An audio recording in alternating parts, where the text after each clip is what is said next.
Hello, dear people. Good evening. This is the third Friday of the month. Alam na po natin ang ibig sabihin nun. This is the healing class. Yes! Kumusta po kayo? Nakakamiss kayo ha? Ito, medyo para akong hindi sanay. Naninibago ako. Well, kasi bago rin siguro ito silya kong inuupuan. Nax, how are you doing? How are you doing? And I trust that you're all doing well. Wala yung aking assistant dito. Pero may gusto ko pakita sa inyo. Alright, we're live. Hi, Princess Sheila Pahe. From Montalban, you're number 1. Mabel Muyong, you're number 2. Ayan, hintayin natin yung iba. May papakita ko sa inyo ha, iiwas ako. Tingnan niyo to ha. Alright, the healing class. Raj Mejia, you're number 3. Let's go. A blessed evening, Poppy H, Kuya Wesley. Tingnan natin kung si Kuya Wesley ay lilitaw ha. Dea Pazamores from Pililiar, you're number 4. Stephanie, you're number 5. Mapagpalang gabi rin sa'yo. Christina Tablate, you're number 6. Oh, nakakamiss si Wesley dapat yung taga-bilang ko Nawala. Pero ang ganda, di ba? Ang ganda-ganda. Pinagawa ko yan nung isang araw. Yung nga lang natatakpan ng ulo ko. Dapat yata, paano ba? Hi, Kuya Manny Absede, you're number 7. Tama ba? Glenn Stan, you're number 8. Weng Villa, gandang gabi rin. You're number 9. Who else do we have here? Leona Eliorinco, kumusta po kayo? You're number 10. Tama na ba? Tama na ba? Yes. Lori Amistad from Taytay Rizal. Elsa Tam, hello po. And healing classmates. I love it. Yes, healing classmates. And Ate Grace Crisostomo, gandang gabi. Lori Day, good evening. Gary Tan, gandang gabi. Ay, ang ganda po ng topic natin tonight ha. Ang ganda ng topic natin tonight. And I'll be teaching probably around 10 minutes after 8 or 12 minutes after 8. So, hello kay Reyes, good evening. Reverend, tama ba alala ko? You're from Pangasinan? Tama ba? Tama ba? Yeah, I do remember meeting you doon sa healing conference sa Victory Ortigas, hindi ba? Hi, Kuya Jesse Domingo. Good evening, CSB people. And of course, the non-CSB people also. Marami po yan, Kuya Jesse. Hindi lang tayo CSB. Marjorie, hello from Cotabato. Alright, yes, people, I really want you to be viewing this. So if you have friends na gusto nyo mapagpala, tag them now. Maganda ang topic natin. Luwalhati sa Monte, Agnes Cuevas, hello. Eman, Av, blessed evening to all from the Sherman Avendano. Dali, naayos ki ilaw para masyadong maliwanag yung mukha ko. Ayan, there you go. I think that's better. Hello. Hello. Cesar Cabansay from Dasma, Cavite. Melody Ignacio. I think that's a better lighting. Tama ba? And who else? Ben May Ching. Maj Sam, good evening. Shirley Doyawen from Baguio. Yung parang sarap-sarap mag-Baguio. Janet Burbes, hello. Herin Choi, kumusta ka na? Long time no see. Matagal na rin kami hindi napupunta ng Korea, ha? I think the last time we went to Korea was pre-pandemic. Tama ba, Mami? Pre-pandemic. Hello po, Let Revilla, Shirley Armada. Hello, Myra S. Gapuz, Myra Shuk. Ay, Suk. Gapus. Mabuti po. A.D. Rose Saberola from Villasis. Ano ba ang sikat sa Villasis? May Meron ba sa inyong beach? Meron ba sa inyong mangga? I could learn more tonight. Praise God. Amen, Ate Leona. Nakakamiss kayo, no? Ang lahat kasi ng dating Hunger Night people natin, online po ang ating Hunger Night.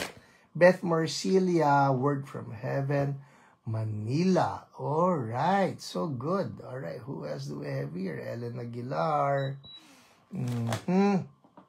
Good evening, Claire Ramos. Good evening. Tarlac. Ay, lumagpas pala ako. Naka-attend na po kasi yung church noon. Kaso di ko na po kayo nakausap noon dahil mag-start na po. Oo, no? Pag nag-start na, mahirap na. At masyadong busy. Second service, sa 9 a.m. ka dumalo siguro o sa 11 a.m. Dondet, Los Baños, hello. Lopez Valiente, blessed evening. Nida Bulyon, good evening. And Christina Barreto, hello then. Who else? Yes, tagging people. That's so good. Alright, how have you been? Isang buwan po tayong hindi nagkita-kita. At alam ko, ito lang ang alam ko, no? Tuloy-tuloy po yung mga testimonies na natatanggap ko coming from you, people, coming from you, na kayo yung mga nagpe-pray sa may sakit. And talagang nakaka-bless po yun. Hello, Marisa Delgado. Ito yung pangalan ng artista. Tess Pedragosa from St. John City. Chloe Evangelista, gandang gabi. And hi, Ate Ines Guerra, good evening. Heidi Santiago, good evening. Lori Day. Sister Jen and I prayed 3 weeks ago after the prayer. May allergy sa talampakan ng aking left foot, size of 20 pesos coin. Became, ayaw pumindot. The size of 1 peso coin. Then, nag-dry up mga sides. Kinaumaga, naging maayos na lakad ko. Whoa! That is so good. Thank you for that testimony.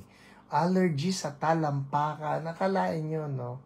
Allergy causes yung inflammation. Dating 20 pesos coin yung laki. Naging piso, kinaumagahan, no more. Hallelujah! That's instant healing. Isn't Jesus amazing? Hello, Abigail Barcarce. Gandang gabi. Kasama ka ba ni Ate Dina bukas? I heard may mga kababaihan daw.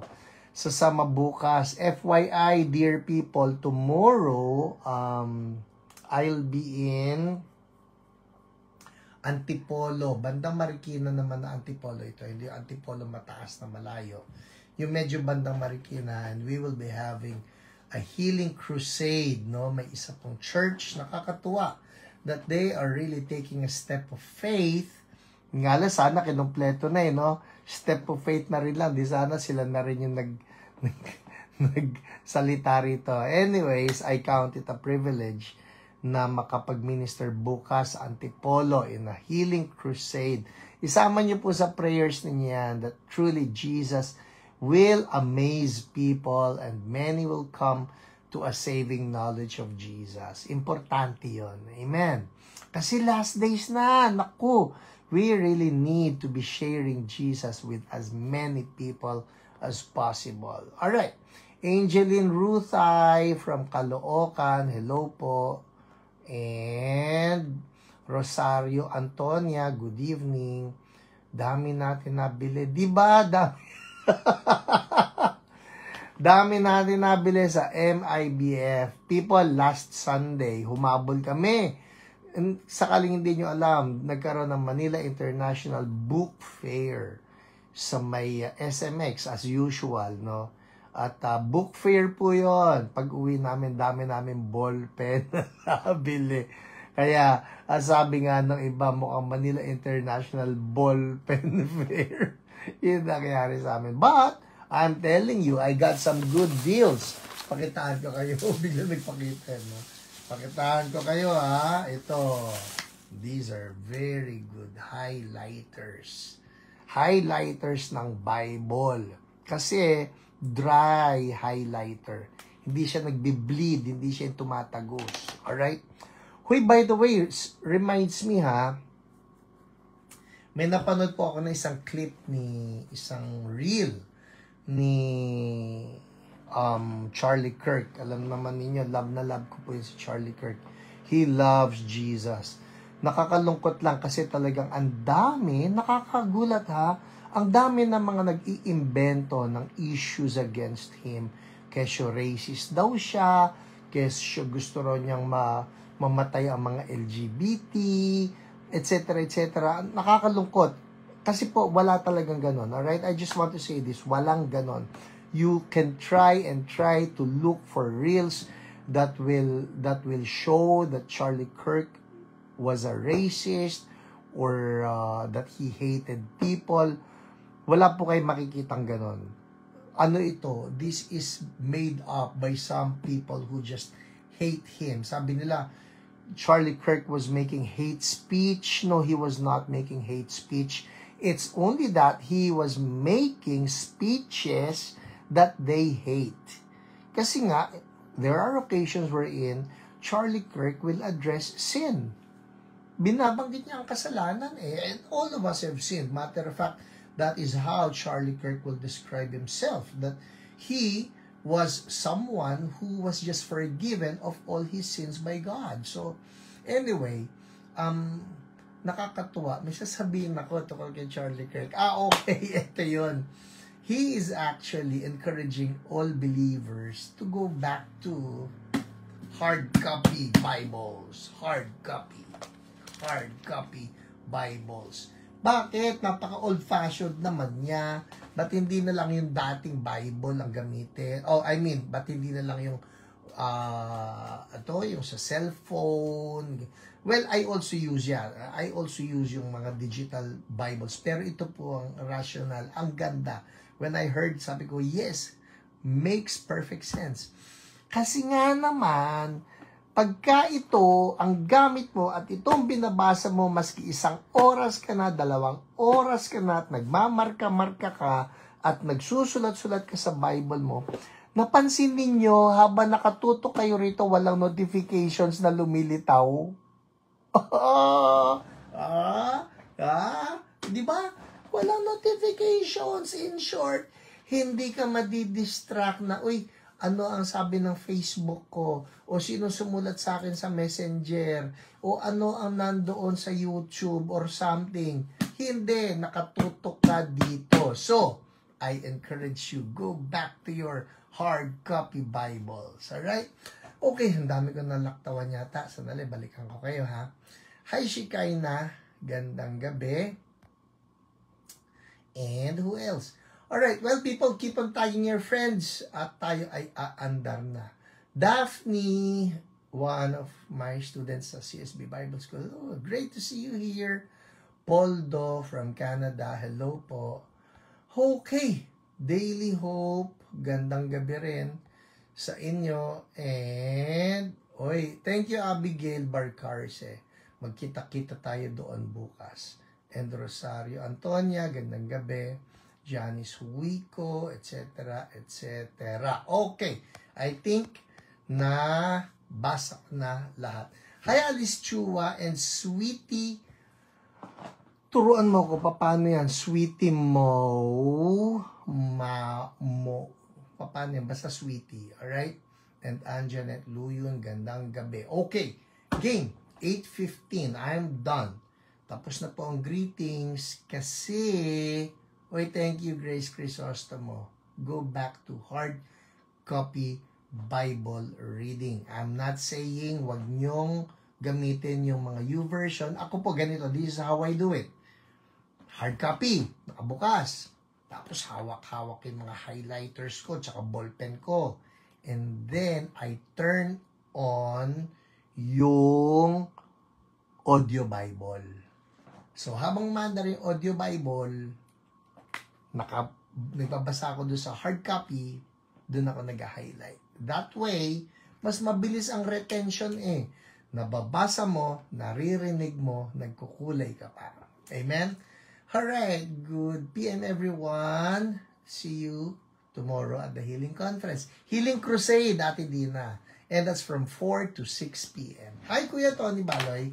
Okay, sige. Game na tayo. Teaching na tayo. Alright? Teaching na tayo. At baka po matapos tayo ng 8:45. I hope that's okay with you.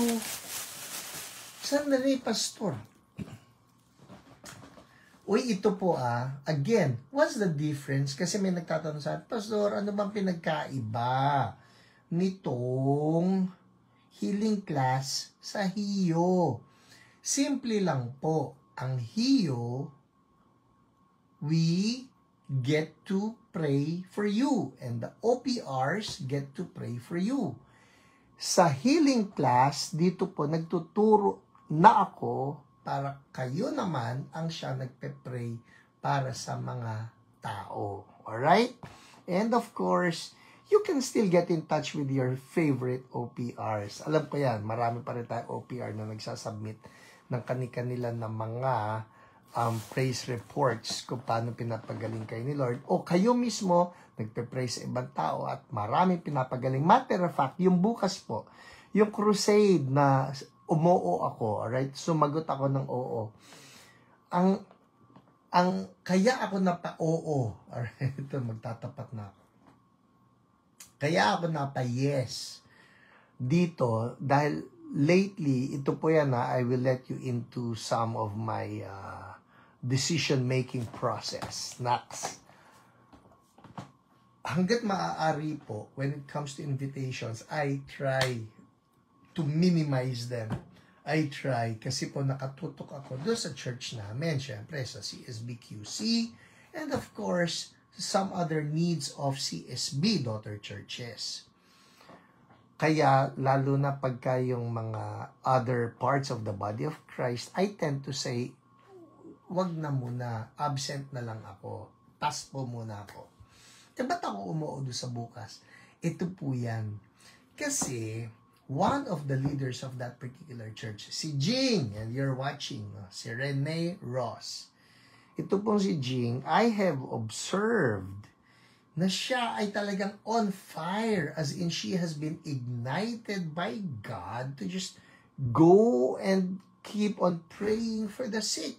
Mga strangers, mga tao na nakakatagpo niya na may sakit, pinagpe-pray niya, gumagaling. At ngayon, yung kanilang desire, siya at ng church nila, is to just push for healing doon sa kanila pong church community. Yun. Kaya sabi ko, sige na nga, mapaypayan yung apoy na ngayon ay naglalagablab na. Alright? Grace Crisostomo, multitasking, 2 birds in 1 shot. Ang way mo po, PH, gayahin ko po. Typo for sharing your style, PH style Bible. Yes. Do it. I'm telling you, mas malakas ang retention at mas mabilis pati. Alright? It's the retention, it's the comprehension, and it's also the speed. Kasi kung gusto mo makarami, just ilagay mo 1.25 yung speed ng reading ng Bible mo, and then just keep on highlighting. Alright, game. 8:20 na. Hello, Madel Marqueses. Game. Alright, we have 86 people on board. Alright, marami kayo o hindi, tuloy ang pagtuturo. Okay, healing class, dito na tayo. Ang pag-uusapan natin tonight is this. Healing in the Old Testament. Alright? Healing in the Old Testament. Let's pray. Lord, Holy Spirit, thank you. Kasama po namin kayo ngayon. And Lord, I pray right now that you will just be with me and with my brothers and sisters. I pray for your anointing to flow. Give us understanding of your word. In Jesus' name, amen. Okay. Healing in the Old Testament. Ito ang tanong. Kasi hindi ba, we have been saying na kaya malakas ang loob natin na mag-pray for healing is because we know that Jesus has paid for it. Pagka po kayo umattend na ng mga healing conferences ko, one of the favorite verses that I love to quote is 1 Peter 2:24. Alright? Lagyan nyo nga, 1 Peter 2:24. Write that down. Kung saan, Peter says, by His wounds, by the wounds of Jesus, we have been healed. Alright? Yun eh. Sinasabi natin yon. Na kunyari, nakakita kang tao na may cancer, and you say, cancer, sa pangalan ni Jesus, bayad ka na. Kaya, alis. Healing flow. That's how I do it. I hold on. I cling to the promise in that verse that by the wounds of Jesus, we have been healed. Madaling i-quote yan, yung verse na yan, 1 Peter 2:24. Yes, Dea Paz. Yes, Adea Paz Amores, Claire Ramos. Yes. Madaling i-quote yan for us. Kasi, we look at that verse in the past tense. Alam natin na sugatan na si Jesus, na hataw na si Jesus. So, it's something that's historically proven that truly Jesus died. Sweetie Mao, yung pala yun. Okay. Alam na natin yon. In the past, Jesus Christ came and was wounded for our sicknesses. Okay. So, wala tayong problema dyan. Tayo who are living in the aftermath of the cross. Pero ang tanong ganito, paano yung mga nasa Old Testament? What were they holding on to for healing? Kasi, ang tanong, nagkaroon ba ng healing sa Old Testament? Yes! Hindi po ba? I mean, you can read the Old Testament and you will discover may mga pinagaling din naman sa Old Testament. I'll give you some examples, alright? I'll give you some examples. Well, of course, to begin with, alam natin yung sinabi ni Lord that one of His names, yung huli natin to in the third session of the healing class, one of the names of God, Exodus 15:26. Write that down. Exodus 15:26. Alright? Ang sabi ron ni Lord, I am the Lord who heals you. Yahweh Rapha. So noon pa lang, Old Testament, nagsabi na si Lord, I am the Lord who heals you. O yun, pastor, paano yun? Nag-heal si God. Noon pa pala Maski walang wounds of Jesus, nag-heal na siya So, it does not really matter that Jesus has to be wounded before we get healed. Andar tayo So, the name of God, I am the Lord who heals you. Yes, Maya Ancheta, Exodus 15:26. Now, some other stories of healing. Okay? Ito pa. In Leviticus 14:18. Dali mo kami testimony ritong tumapasok pa. Sana magbukas. Ayaw po ayun. Okay. Alright. Ito to may sisingit lang tayo sa teaching. Emily Pigzon. Pastor Hiram, meron pong 3 bed sores ang ate ko. 2 sa likod, 1 sa balikat. After our July healing class, I rebuked those bed sores paulit-ulit na halos pinapagalitan ko sila. Pinapagalitan niya yung bed sores. As of now, totally healed na yung sa balikat, yung 1 sa likod na tuyo na, magaling na rin. Yung 1 na lang, medyo may sugat pa, pero lumiit na. Praise to you, Jesus, our great healer. Thank you for the miracle. Ayos yun, pinapagalitan yung sugat. Very good yun. Pagalitan yung sakit. Okay, going back. So, binigay nga ni Yahweh, na name niya, I am Yahweh, Rapha, I'm the Lord who heals you. And then, you will observe that in the Old Testament nga, may mga healings na nangyari. An example would be in Numbers 16, 46 to 50. Okay? Unahin natin yung Leviticus 14:18. Nasabi ko na pala yan. Leviticus 14:18. Ang sabi rito, the rest of the oil in his palm, ito yung palm ng priest, alright? The rest of the oil in his palm, the priest shall put on the head of the one to be cleansed and make atonement for them before the Lord. Oh, may lumitaw na word doon. Make atonement for them before the Lord. Atonement. Please write that down. Keyword yan sa ating teaching tonight. Atonement. Alright? Atonement. So, sinasabi rito, sabi yung priest daw, papatungan niya, lagyan niya ng oil, at lagyan niya ng oil yung head nitong leper po ito, leprosy ito. At make atonement for them before the Lord. So, noon pa lang, si Lord, nagsasabi na, kung meron may sakit, lagyan niya ng oil, lagyan niya ng oil. At tanong, what was the basis for the healing to take place? Ang sabi rito, to make atonement. Atonement. Yes, Dea Paz Amores. Maya Ancheta, atonement. Mamaya, andar tayo. Ano ba yung atonement na yan? Ano yung atonement na yan? Basically, the Lord was telling them, magkakaroon ng healing. Magkakaroon ng healing. Bakit? Una, I'm the Lord who heals you.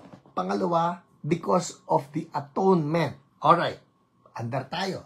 Another example. Number 16, 46 to 50. Write this down. Number 16, 46 to 50. Ito medyo mahaba-haba ito. Kwento ito of some people who tried to rebel against Moses and Aaron. Okay? Tess, Annalisa. Alright. Sabi niya rito, then Moses said to Aaron, take your censer and put incense in it, along with burning coals from the altar. Old Testament to, ha? And hurry to the assembly to make atonement for them. Wrath has come out from the Lord, the plague has started. In short, nagkaroon ng plague. Yung plague was going to kill the Israelites for their rebellion. See, there's something about sin. Dito, the particular sin was rebellion. There's something about sin that opens us up to sicknesses and diseases. Dito, nagkaroon sila ng rebellion. So, ingat po kayo, yung pagre-rebelde. Huwag kayong magrebelde sa magulang ninyo. Huwag kayong magrebelde sa pastor ninyo. Huwag kayong magrebelde sa authorities ninyo. Pastor, paano kung bad yung authority? Ito po ang termino ng Bible dyan. Ipagpasa Diyos natin sila. Leave room for God's wrath. That's what the Bible says. For vengeance is mine, says the Lord, I will repay. Kung may evil na authority, Lord, tinataas ko po sa inyo itong authority ko. Lord, kayo po ang kumilos. Yun eh. Leave room for God's wrath. Huwag kayo. Kasi pag tayong gumawa nito sa authority natin, that's rebellion. Bahala si Lord sa kanila. Kasi si Lord, under sila ni Lord. Sila hindi natin under. Okay? Authority will always be over us. So, balikan natin. Itong mga taong ito, they were under Moses and Aaron and they rebelled against Aaron. Thus, opening themselves up to the plague. Okay, hindi natin alam kung ano yung plague na yan. Basta plague. So, ang sabi rito, wrath has come out from the Lord. The plague has started. So, verse 47 na tayo. Sabi rito, so Aaron did as Moses said and ran into the midst of the assembly. The plague had already started among the people, but Aaron offered the incense and made atonement for them. Yan na naman tayo. Atonement. Okay? Atonement. Aaron stood between the living and the dead. So may mga namatay na. And the plague stopped. Whoa! Aaron stood between the living and the dead. Yan ang papel natin ngayon, tayo na mga Kristiyano. That's why we're in the healing ministry. We stand between the living and the dead. Na Lord, wag. Lord, wag. How? By applying the atonement. Ito na naman tayo. Okay. Yun nga lang, ito po, nahuli si Aaron eh. Nahuli. Kaya ang sabi sa verse 49, but 14,700 people died from the plague, in addition to those who had died because of Korah. Then Aaron returned to Moses at the entrance to the tent of meeting, for the plague had stopped. Okay, so malinaw to ha.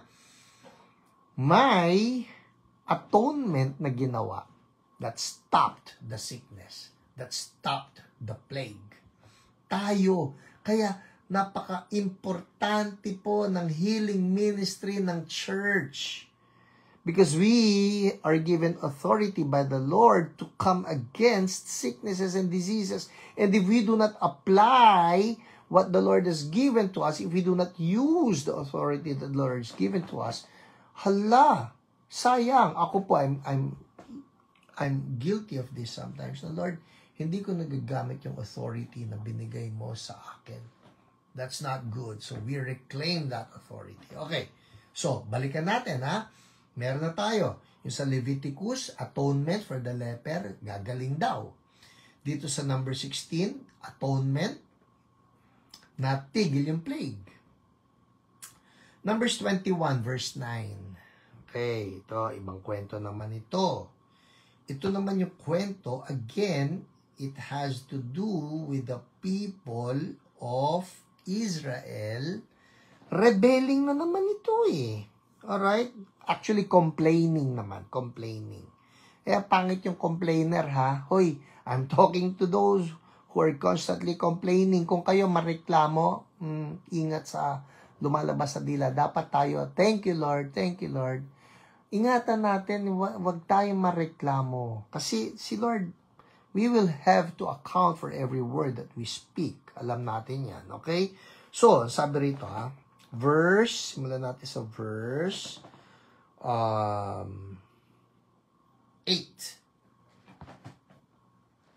Verse 7. The people came to Moses and said, We sinned. Nagkasala sila.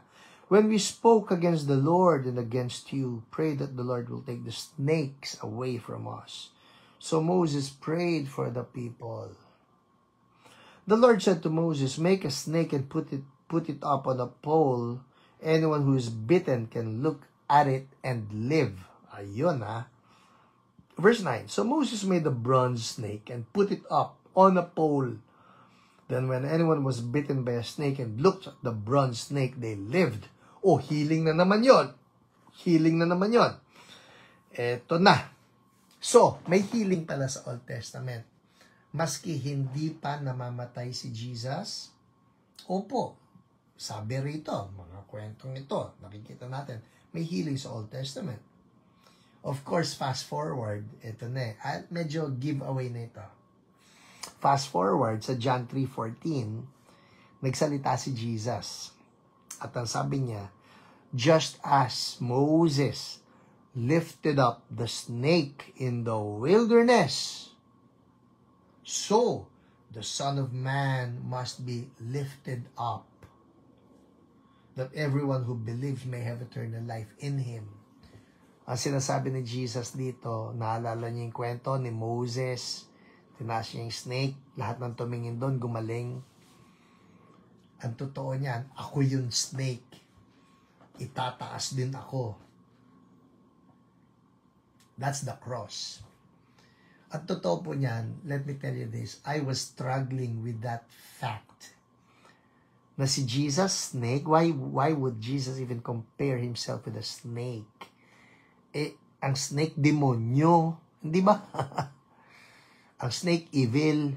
That's the symbolism of it.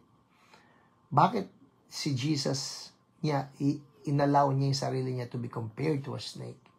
And then, I found out it is this. Jesus took upon himself all of the evils, took upon himself all of the sins, and the sicknesses, and the diseases, all the fallenness of mankind. He took upon himself Thus, he looked like that vile snake. Yun po yun. So much so that when he was hanging up right there, sabi ng Bible, him who knew no sin became sin, so that we might become the righteousness of God.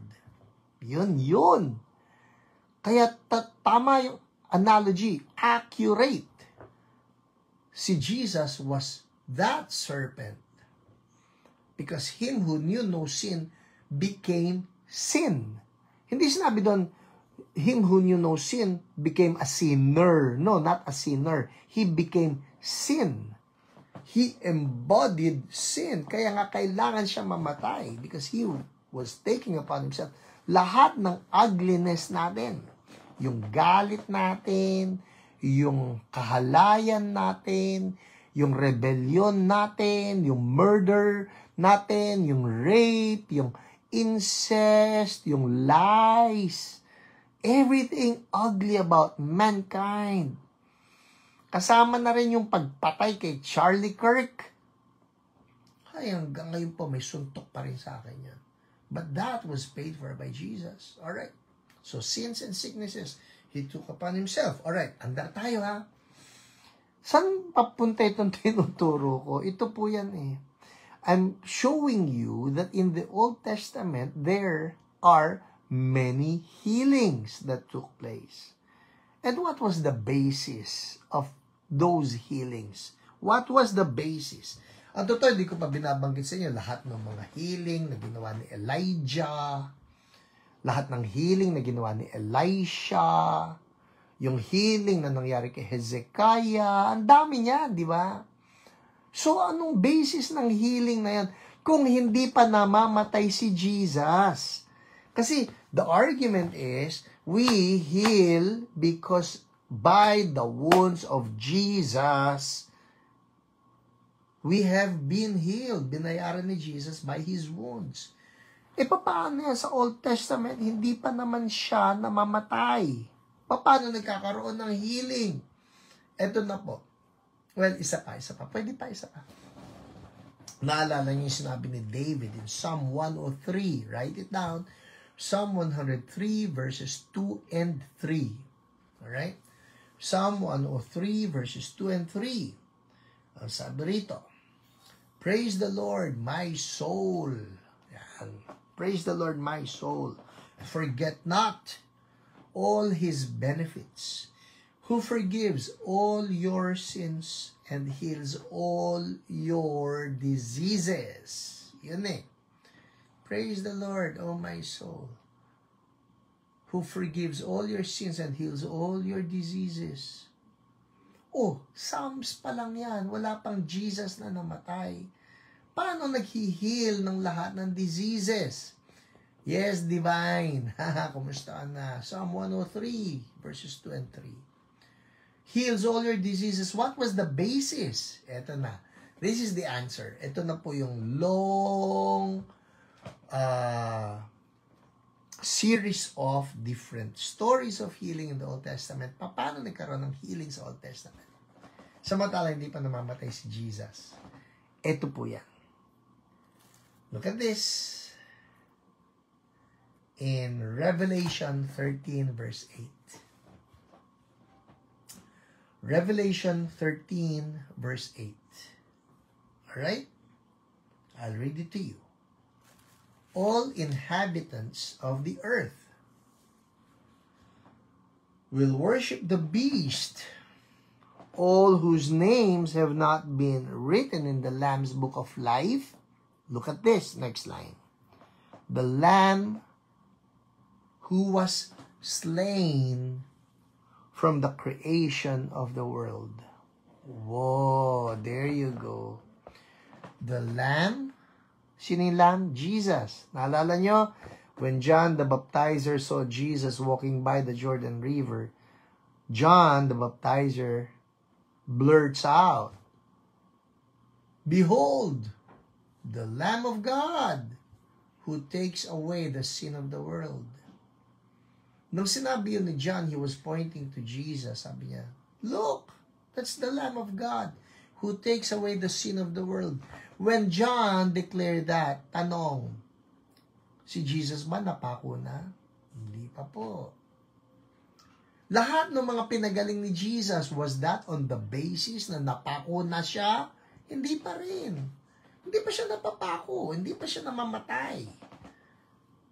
So how could there be healing when he was not yet sacrificed? Ito po ang sagot niyan. Yung Revelation 13:8. That's a powerful truth. That he was the Lamb who was slain. When? From the creation of the world. Some other versions will say, the Lamb who was slain before the foundations of the world. Bago pa raw na itatag ang mundo, namatay na si Jesus. How can that be? Paano yun? Na si Jesus ay namatay bago pa man na itatag ang mundo. Well, understand,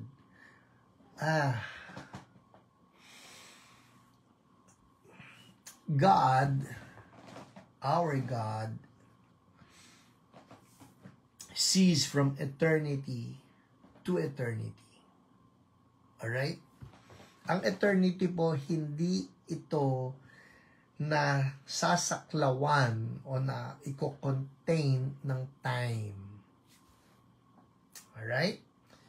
Eternity cannot be contained by time. And our God is an eternal God. What Jesus did when He incarnated, when He became a human being, this God of eternity entered into time. Alright? Kaya nga sabi ng mga Bible scholars, it's possible that Jesus must have been born circa 3 BC or 4 BC. Sa dali, pastor, hindi ba dapat 0? Oo nga po eh. Nagkamali raw sa pagkikwenta some Catholic theologian na nagkalendar nito. Anyway, so Jesus entered into time. Yun yung tinatawag natin na birthday niya. Kung kailan man yun. And then he died circa meaning around, circa AD 30. Granting, circa AD 30 namatay si Jesus. Yun yung time natin, AD 30. Pero in eternity, there's no time. So as far as God is concerned, noon pa man, bago pa man siya napako, bago pa man siya pinaghahataw, God already saw. He was the Lamb who was slain from the creation of the world. Yun. Kaya, even in the Old Testament, when somebody gets healed, ano ang basis ng healing na yon? Because God saw Jesus was already slain from the foundation of the world. Hindi nakabatay si God sa AD 30. Na AD 30 lang, dapat yung AD 30 onwards yun lang ang healing. Hindi, sabi ni God, hindi. Nakita ko na, from eternity to eternity, nakita ko na yung anak ko namatay na. God saw from eternity what would take place on AD 30. And based on what took place on AD 30, that Jesus Christ was whipped and was murdered, sabi ni God, bayad na lahat ng sakit. Bayad na. That's why, ito po yan, let me conclude. Lahat ng healing na nangyari, even in the Old Testament, were not just some random acts of God to bring about healing to some select people. Even the healings in the Old Testament were all based on the sacrifice of the Lamb who was slain from the creation of the world. Lahat yan nakaangkla pa rin sa sacrifice ni Jesus. Hallelujah! Woo! I hope you learned something tonight. At yan pa rin ang pinanghahawakan natin. Every time we come against sickness and disease, tinitingnan pa rin natin, hindi ka pwede, karamdaman, bawal ka dahil bayad ka na ni Jesus. He is the Lamb who was slain from the creation of the world, and so by His wounds, we have been healed. Alright, one last verse. Habol. Tingnan ninyo ito. Matthew 8:16 to 17. Write that down. Matthew 8:16 to 17. Meron ba kayo natututunan? Pag meron kayo natututunan, sabihin nyo nga, yes, teacher. Yes, teacher. Sige, thank you, yes, teacher nyo. Bago ko basahin itong Matthew 8. Kayla, hello, how are you? Alam mo ba, muntik na ako mapunta ng New York ngayong October. Hindi matutuloy eh. Next time. Alright? Sabi niyo, yes, teacher. Oy, Maya Ancheta, yes, Matthew 8:16 to 17. Tama. Pero mamaya natin yan mabasahin. Hintay ko muna yung mga yes, teacher ninyo. Hello, Ron Monte. Hi, Ivy. How are you? Okay, amen. Glenn Stan. Alright. Sweetie Mau. Uy, Kuya Tony. Yes, teacher. I like that. Okay. Ami. Sige, ito na. Mukhang paparating na yung mga yes, teacher na yan. Look at this, one last verse. Matthew 8:16 to 17. When evening came, alright, many who were demon-possessed were brought to Jesus. And he drove out the spirits with a word and healed all the sick. Alright? Ano raw ginawa ni Jesus? Nagpalayas ng demonyo at nagpagaling ng mga may sakit. Alright? Alright. I'll let you know, Kayla. Alright. Yes. So Jesus drove out the spirits with the word and healed all the sick. Ito na. This was to fulfill what was spoken through the prophet Isaiah. What? He took up our infirmities and bore our diseases. Whoa! Wait! This is Matthew chapter 8. Si Jesus napatay siya Matthew 27 pa. In short, buhay pa si Jesus as far as the reckoning of God is concerned. Alright, I see you. You're the Lamb who was slain from the foundation, from the creation of the world. Nakita na ni God. So, even when Jesus was still walking the planet, lahat ng pinagaling niya. O saan nakabata yon? What was the basis of all those healings? Was it because Jesus Christ, well, I am just using my prerogative as God to heal all of these people. It's my prerogative as God. The basis for all the healings was still the atonement to fulfill what was spoken through the prophet Isaiah. What was the passage? He took up our infirmities, bore our diseases. That's Isaiah 53. That is the atonement chapter. In short, lahat talaga ng healing na nangyari sa Bible, magmula Old Testament hanggang sa kahuli-huli ang healing na mangyayari sa planetang ito, ang dahilan lang po kaya nagkakaroon at nakiklaim natin yung healing kasi binayaran pa rin ni Jesus, who is the Lamb of God who takes away the sin of the world. Amen? Sino thankful kay Jesus? Me. Ako po. Me. You. Okay? Magpe-pray na po tayo. At kung sino man ang may sakit, nakakilala ninyo, we're going to pray right now and declare healing kasi bayad na yan ni Jesus. Bayad na yan by the Lamb who was slain from the creation of the world. Alright, let's pray. Panginoon, maraming salamat. Oh Lord Jesus, we so appreciate what you have done. We truly appreciate you, oh our Lord, our Lamb. Thank you for the great sacrifice. that Lord, kami very finite yung aming pangunawa. We can only think about, like right now, it's 2025. And we can look back to AD 30 and also know historically noon ka namatay. But Lord, right now, we're looking at things from the perspective of eternity. And from the perspective of eternity, noon pa man, from the creation of the world, you have been sacrificed so that you can provide healing through your atonement. And Lord, right now, I'm just declaring for every one of us, wag naming makalimutan the power of that atonement. That Jesus, you are the Lamb of God, slain from the creation of the world.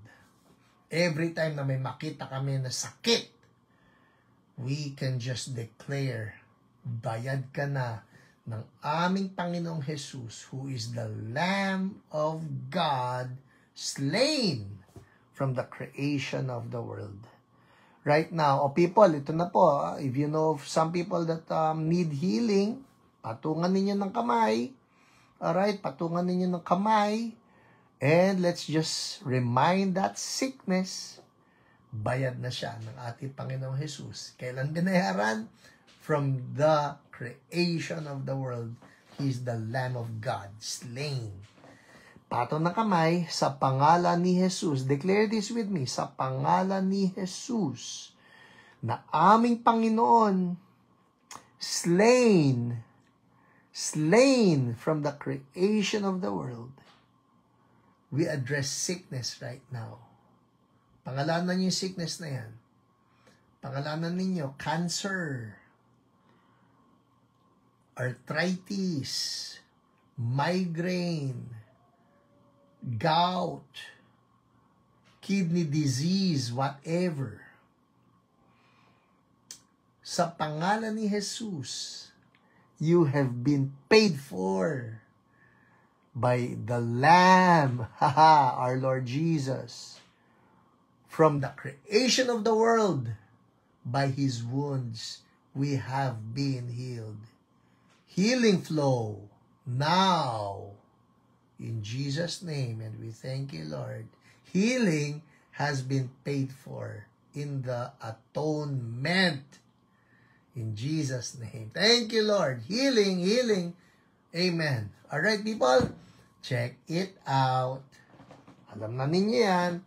Kung may mga pain sa katawan, check it out. Check it out. May mga bukol-bukol, kapain ninyo. Check it out. Sepsis, we rebuke you in the mighty name of Jesus. Listen up. Lahat ng mga nagkalat na dumi dyan, kausap namin kayo, be filtered out by the blood of Jesus, healing to flow. And we thank you, Lord, in Jesus' name. Amen. People, pakiramdaman ninyo ang katawan ninyo, check ninyo, yung mga mas obvious, so may bingi, tingnan ninyo kung nakarinig kayo ng mas malinaw na. Check it out. Pakiramdaman ninyo. Alright? And we're declaring healing. Even for Anne. Sa pangalan ni Jesus, breast cancer, be gone. Bayad ka na. You know you've been paid for. Out. And we speak healing right now. All things new for Anne in the name of Jesus, and we thank you, Lord. Amen. Amen.